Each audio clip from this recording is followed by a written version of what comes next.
Hello friends, Jennifer Pearson here with my deck of the month for January. So this year I am going to be doing oracle decks for my decks of the month. And I've been wanting to, dig into this one, understand it better for quite some time, so it was pretty much top of the list. I knew I wanted to take a closer look at this. And one thing I'm finding is that the project with oracle decks is very different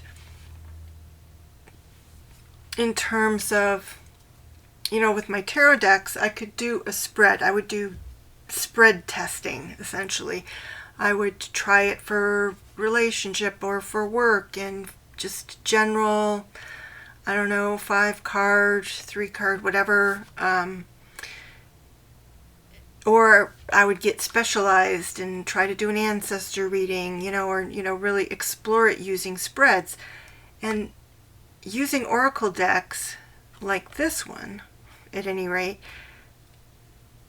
to me that's not really possible. And so one of my challenges is going to be, how do I decide whether to keep a deck and what to do with these oracle decks? It's a little perplexing. One thing I could do is pair it with some other decks. I haven't started to do that yet. With this particular deck, I have done some 1-card draws, and they're okay for that, but you kind of have to read a lot about each goddess in order to,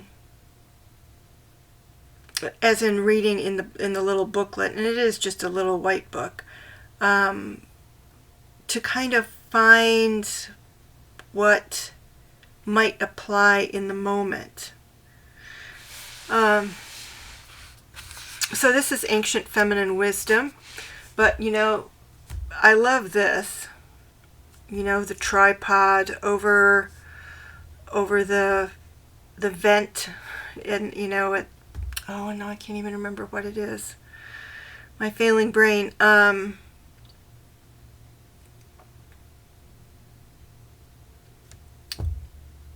Where they would do the prophesying. I just studied this stuff in the Sacred Sites Tarot. Now I can't remember it. Not too surprising. But anyway, I I like the goddesses represented in this deck. Some of the keywords, like this is Helen of Troy in beauty for Helen of Troy. Yes, she was beautiful, but there's more to that whole story. They also have things like social rituals. I can get that for Hera, but there are 3 cards that are loyalty, devotion, and faithfulness, which are practically the same thing. But then you have things like that depth of feeling, although that's like, well, what do you mean by that?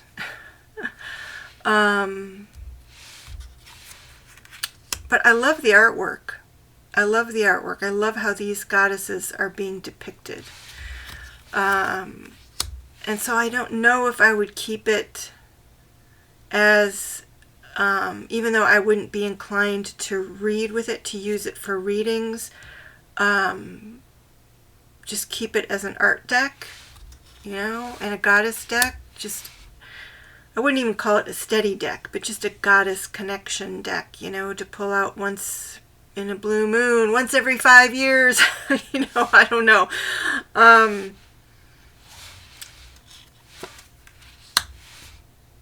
So there's one of them, devotion. So I think part of my project for this particular deck, and probably for some of the others too, is going to be to read through the guidebook And sometimes a guidebook will make or break a deck for me. If I can't, if the images aren't intuitive for me, and the guidebook, doesn't work for me for whatever reason. Either the information doesn't match the cards, or in this case, they give you kind of a variety of potential interpretations for the cards, so it's not super clear what the card meaning is. But I will say this, I have been primarily using it kind of in a card a day, or when I did my shamanic class, my shamanic techniques class, I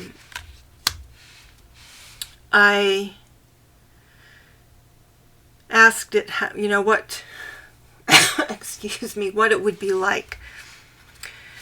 And I got Selene, the moon, and the keyword on it is reflection.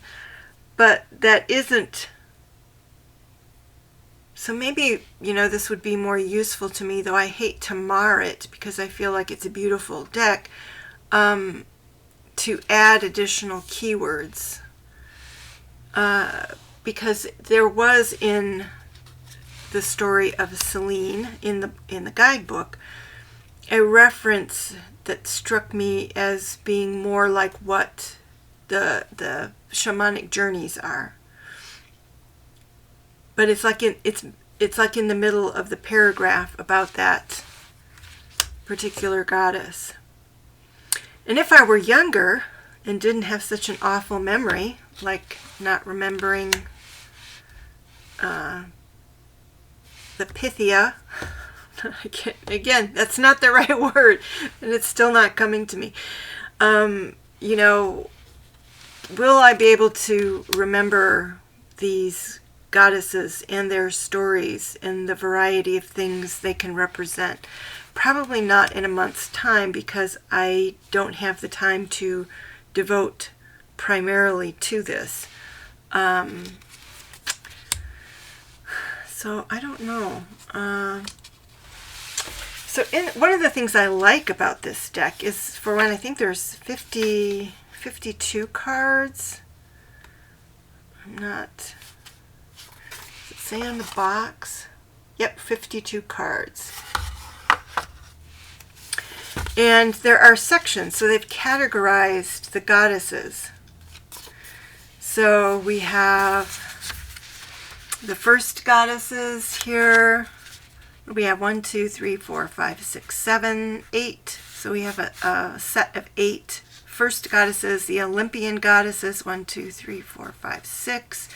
The, I don't even know how to say this, Chthonic or Chthonic goddesses. What, we have 2 on the first page? 2, 3, 4, 5, 6 of those. We have guardian goddesses, 1, 2, 3, 4, 5, 6 of those. Heroine's journey. Now, that's kind of a strange category, because I think a lot of these goddesses have journeys, but the heroine's journey for lovers and partners, and a lot of them are that. So a lot of them could also have been considered in that category, but I guess this is their primary notoriety, is as a lover or a partner. 1, 2, 3, 4, 5, 6. And then the power of the heroine. 1, 2, 3, 4, 5, 6, 7, 8. And then virtues of the heroine. So 1, 2, 3, 4, 5, 6, 7, 8. And what are those virtues? We have nurturing, devotion, loyalty, sacrifice, guardians, grace. So here we have that virtue of being guardians, and we have a whole set of guardians over here. And again, there it is, devotion and loyalty, right, in the same set of goddesses even. So guardians, grace, increase, and then Amazon. And to me, Amazon is what it is. It's not a it's not a virtue. But that's being a little nitpicky. But let's look at these other. Let's just go ahead and look. So I like that, it doesn't always paint. It is Greek goddesses. So, it's not all roses and sunshine. So there is that positive aspect to this. Abundance, memory, justice, wisdom, retribution, reflection, dawn, depth of feeling, hearth, letting go, social ritual, desire, strategy, nature, creation, fertility, crossroads, descent, enchantment, strife, victory, health. I think these are the things that they're supposed to maybe protect. Victory, health, rainbow, harmony, spiritual sustenance, and fortune. And then soul awakening, soul mate. And so this is the heroine's journey. Soul awakening, soul mate, gift of hope and transformation. Lovers and partners, beauty, outrage, faithfulness, lover, unrequited love, and triangle. And then the powers are fate, magic, prophecy, intuition, fame, summer fruits. It's like, what kind of a power is that? It's a beautiful image on the card, but that just strikes me as an odd keyword. Revelry, renewal. And then I just ran down these virtues of the heroine. So I do like that it's sectioned, but I'm not sure how useful that sectioning is going to be. They do have quite a bit on each goddess. So,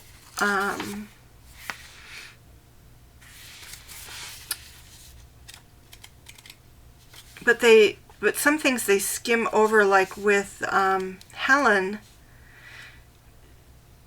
there was some reference to her having two,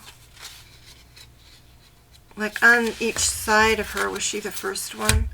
These are two embryos here on the sides. It's like, what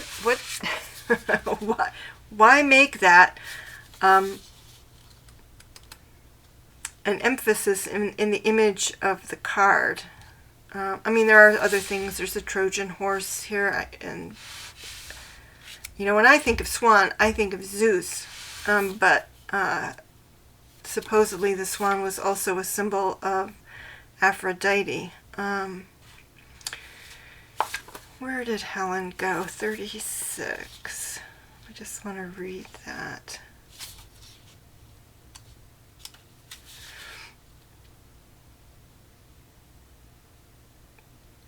Okay. Twin embryos of Helen's complicated birth.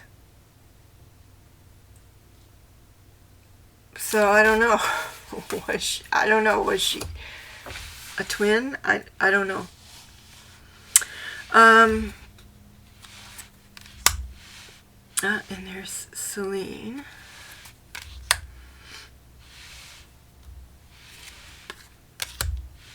So it's kind of nice to have for recognizable, Echo and Helen for that matter, and Athena, which we just saw, Medusa,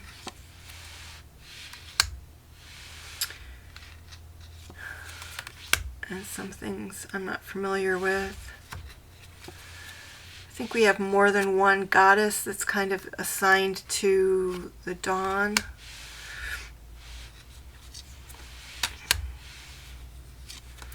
So I don't know. But I love that image. That is so cool for Gaia.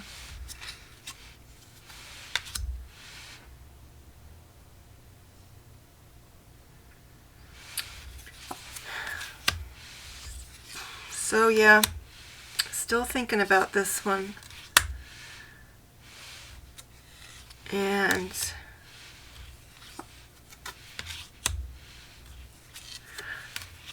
in some ways it may just be, in the end, too complicated for me,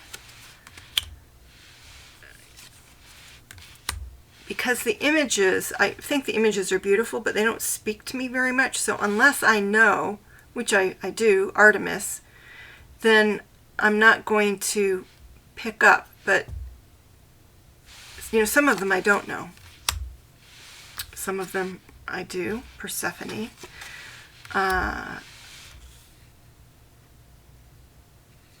Galatea less so. And, you know, so associating her with a triangle. But I don't know. I have to read the book and see.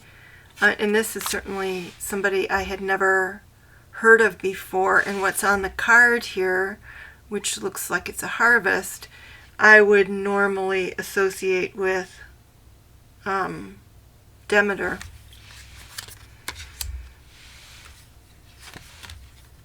So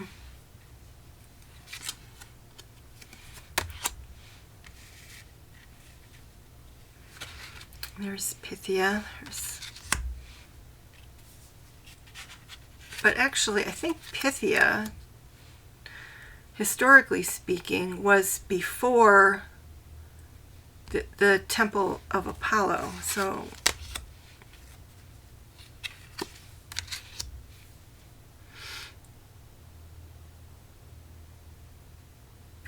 I'm going to apologize if you hear this stuff going on. It's my sweater rubbing against the table. And I'm thinking, oh gosh, is the microphone picking that up?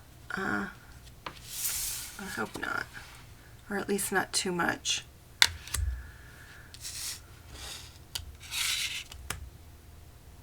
Yeah. So there it is. The summer fruits. And a beautiful, beautiful deck. I love the images. It's kind of like one of those things where I wish there was a set of note cards. I think these would be fantastic images to have on note cards to send to people.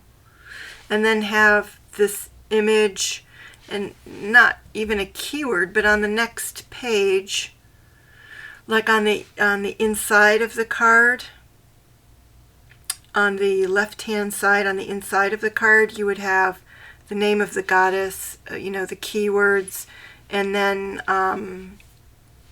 the description that's in the guidebook. I think that would make an awesome set of gift cards. You know, the jury is out. My jury is out on how well it's going to work as a deck for divination. So I'm going to continue to kind of pull a card a day. I'm keeping it out where it's easily seen to do that. But I think I also need to try it with some readings. And I'm thinking, because this is going to be true probably for most of the decks that the Oracle decks I'm working with, is that they're not going to work all that well for as decks you can use in a full spread. There are going to be some additional information. Is I need to set up a list of tarot decks that I'm also going to be using with these. So it makes it a more complicated list, which, you know, what I have it on is a 3x5 card, and I just have all of, you know, I have each month, and then I have the deck that I'm going to focus on for that month. So this would be more like, for each deck, Oracle deck, maybe having a, well, I don't know, maybe a deck, maybe 3 tarot decks to try it with, to experiment with it. So I'm going to have to give that some extra thought. I think visually this deck would look great with the greenwood. But since I sometimes have trouble interpreting the greenwood, I'm not sure having this deck paired with it would necessarily work very well. But I will be giving it some thought. So there's just an introduction to this deck, a little bit of what I'm doing with it and what I plan to do with it. And I'll probably just come on again toward the end of January and let you know how it went. Take care, everybody. Bye-bye.